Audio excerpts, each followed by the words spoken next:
OK, should we talk about Mark Guehi? Because, look, 3 teams, Jamie, we're hearing, keen on signing him. We know his contract is up in the summer. We know that even right now he can sign a pre-contractual agreement with a European club, with a foreign club. But Arsenal, lurking in the background or not? Yeah, well, it's an interesting one, this Arsenal. They're in the race to sign him in the summer, we understand. They don't want to take him in this window, and Crystal Palace, for obvious reasons, would need to sell him this window to make any sort of money from him. At Arsenal, you would think he'd be well down the pecking order. As good a player as Mark Guehi is, he's not going to force either Gabriel or William Saliba out of that starting team. And look at how well Nketiah has done since he's come in at Arsenal as well. Manchester City want to sign him this month, would also be prepared to take him as a free agent in the summer. They would have to make Crystal Palace an offer that's too good to turn down to get him this month. They were willing to accept Palace £35 million from Liverpool at the last minute in the summer. They would still want a sizable fee. Liverpool are pushing to sign him as a free agent in the summer. He knows exactly what Liverpool's plans are for him, obviously, because he would have had those conversations back in August. And then Bayern Munich are the other sort of curveball in this situation as well. They want to sign him as a free agent in the summer. They are the only interested club who can speak to him now, though, of course. So I think Mark Guehi, interestingly here, Jeff, he's in the strongest position. He has his pick of all these clubs, doesn't he? Yeah, and then I think it's going to come down to what suits him. Yeah. He didn't get his move in the summer, and the club stood in his way. So him going in January only benefits the club. Yeah. And it's probably taken a couple of options off the table if he goes now, because clubs want him on a free. Of course, he's great to have on a free. Yeah. You know, so he's also an absolute snip at 25 million as well, isn't he? For the player that you're getting. I think so. Yeah. Like you see the prices players are going for now. It's crazy. I don't think we can wrap our head around it. So for him on a free or 25, 30 million, it's still a bargain. But the main thing is he wants to play every game up till the summer now. Yeah. Yeah. All right, a reminder then of our breaking news in the last few minutes. Manchester United and Michael Carrick have reached a verbal agreement for him to become the club's interim head coach until the end of the season. Next, though, on Good Morning Transfers, are James Trafford's days at Manchester City numbered? We'll talk that next. Looked set to become City's first-choice goalkeeper when he rejoined the club for £27 million from Burnley last summer and was immediately replacing Ederson. However, we know Donnarumma then came in, his pep on Trafford.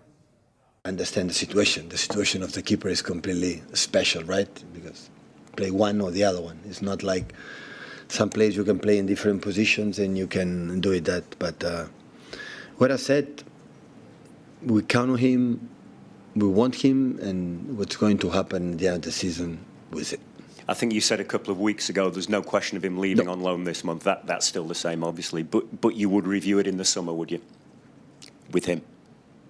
I would like to stay for many years here because I have attributes to play in a big club like us.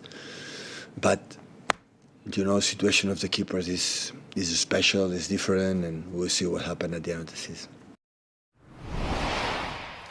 We'll see what happens at the end of the season, Jeff. James Trafford, you got a feel for him, or do you? You know, signed from Burnley, big City fan, came through the academy at Manchester City, went and played first team in the Championship in the Premier League, and more recently under Scott Parker. But there was that mistake against Tottenham, and Donnarumma has never looked back. Yeah, for me, it looks really harsh on him. He went out and he done really well at Burnley, and then to go in, played the first couple of games, and yeah, I don't think he had a bad performance, made a mistake or one or two, but there was a howler, wasn't there? Yeah, as a keeper, keeper, you could see Pep had his hands on his head, and that was the moment they pressed the button for the Italian, wasn't it? But, yeah. So, what do you do, Jeff, here if you're James Trafford now? How does this pan out? He wants to go to the World Cup. He probably will do. He's not going to start. He's not going to play, is he? But 23 years old. Do you try and get out now, even if it's on loan, and play some Premier League football? I think so, yeah. He needs to play. He's 23. He's still young for a goalkeeper, but he's already had that feel of being a number one and playing every game. So he thought that was going to happen at City. Then to be replaced, Donnarumma is obviously going to be there now for many years. So he might have to take a step back to go forward again.